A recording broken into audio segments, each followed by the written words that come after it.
have an order. Oh, I'll read the little scenario that we created. So we'll set the scene for you guys. So this is Mr. Smith, and it says, you have been assigned to care for Mr. Smith, an 88-year-old male with a history of constipation.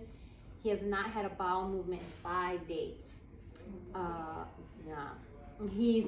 The dietitian recommended that he increase his daily fiber and his fluid intake, but none of that worked. So he has received the following PRN medications without any results. So he's gotten milk of magnesia, PO, twice.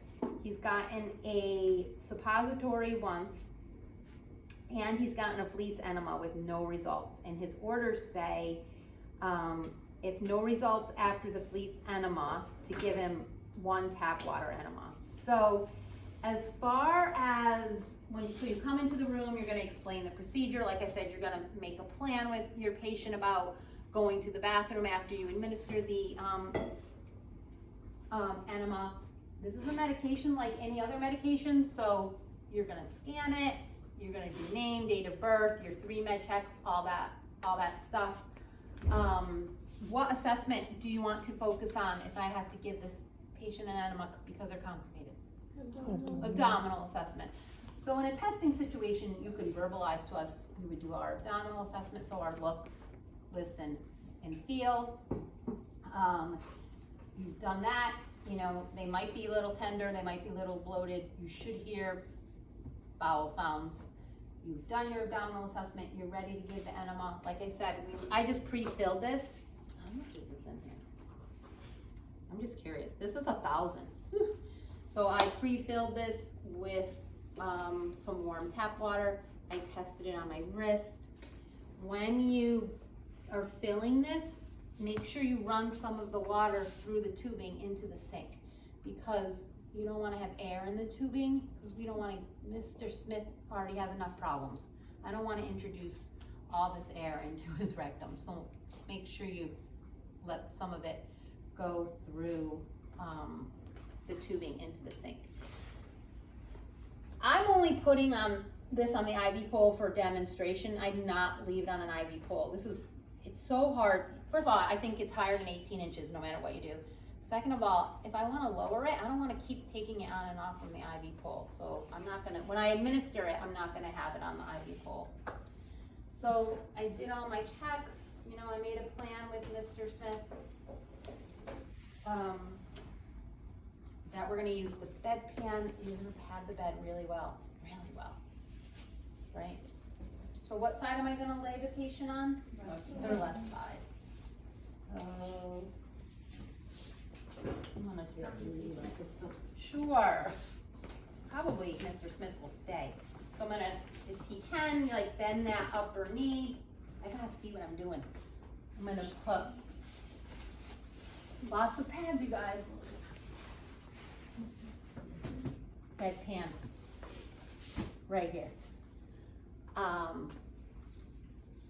This is pre-lubricated, but extra lube never hurts. You fill this, this opens up, believe it or not. This opens up at the top. Oh no, I can't get it. This opens up at the top, and you just hold it under and fill it with the tap water. It seals. Once you fill it, it seals, so I can put it down and it shouldn't leak. That's why I like it.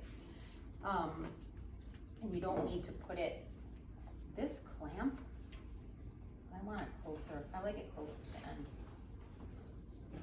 So I laid him on his left side. I lubricated the end of the enema tube. I'm gonna insert this 4 to 5 inches, directing towards the umbilicus. I'm gonna tell him he's gonna feel some pressure. So that, I would say, okay, you know, Mr. Smith, you're gonna feel some pressure. I'm gonna insert the tube. So I'm gonna go 4 to 5 inches. So I'm a righty, so I insert the tube with my right hand. It's like the Foley. You have to hold it, you guys, when you're instilling the solution. If you let go, they're gonna push it right out and you're gonna have to put it back in. So you insert the tube 4 to 5 inches, hold on to it,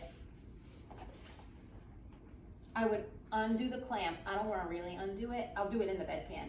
And then I would raise this up 18 inches. So let me show you. You might have to stand up. Can you see it? So I just wanna show you how it comes out.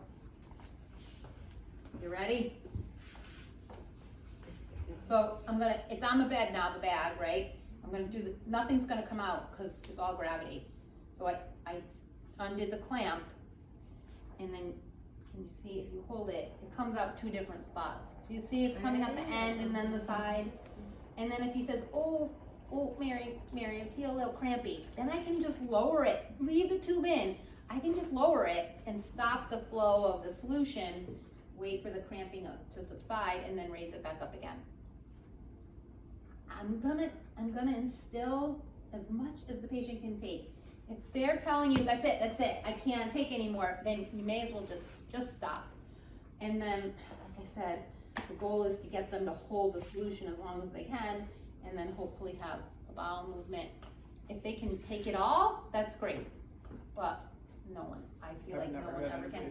And just so you know, like, a lot of times, especially elderly people, like again, this patient already has a lot of things going on, so they don't have a lot of sphincter control. So sometimes you're instilling the solution and it's just running right back out. So is the enema doing what it's supposed to? Not really. It's not really distending the colon, but sometimes I just keep going for a little bit because I hope like just maybe the flow of the water is going to stimulate some peristalsis.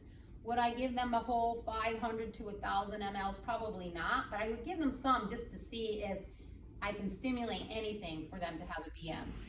Then you always document how they tolerated the procedure, how much fluid you instilled, you know, most important, what were the results? Hopefully you've got something back, right? I mean, it's great if they can hold it, but usually you're putting on the bedpan right away. It's just how it goes. I'll show you the small volume one. That's it. Not sterile, obviously. And then, would I save this bag? No, I'm just saving it in the lab. It gets thrown away, no matter what. You just throw it away. If you needed another one, you'd get another one. So, a small volume, I mean, it comes all prepared for you, right? You can warm it up if you want in a basin of water. It's also pre-lubricated, but you can put more lubricant on it. You go the whole length, the tip of the, the applicator, the whole way into the rectum. Again, you just aim towards the belly button and you squeeze this in. It's harder to squeeze in than you think. You just squeeze it in, and you know when your toothpaste is getting to the end and you roll it up. That's exactly what you do with this. You just keep rolling this until they get the entire solution. Again, the goal is for them to hold it for 10 or 15 minutes and then hopefully have a bowel movement. I mean, these are over the counter.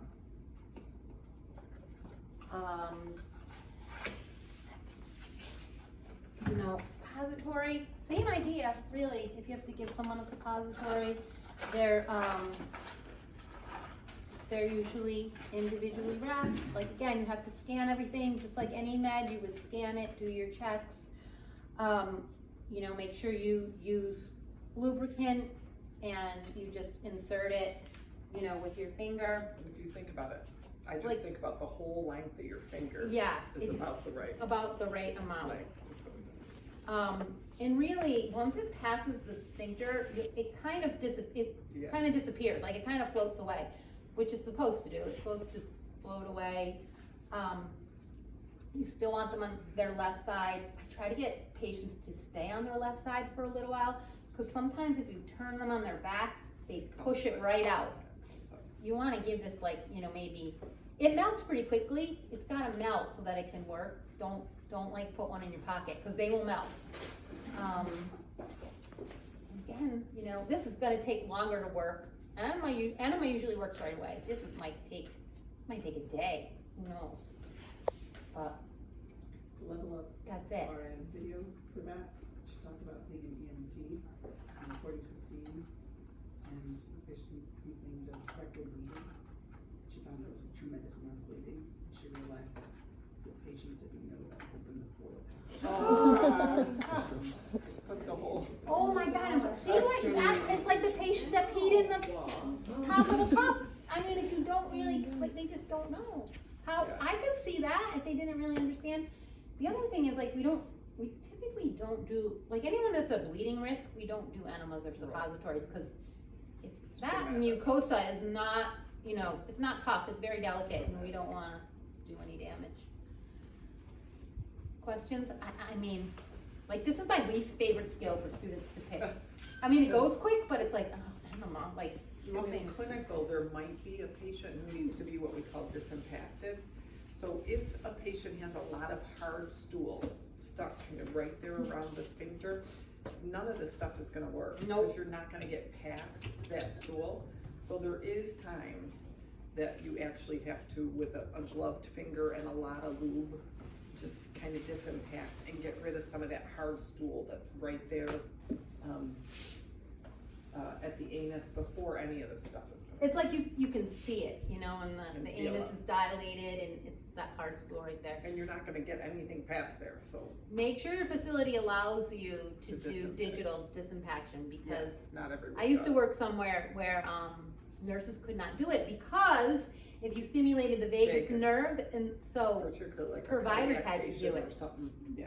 we were, especially cardiac patients, Yeah. most, but, so. All right, he had excellent results. Way to go, he feels so much better. Thank you, assistant. All right, you guys, I don't know what else to say about enemas.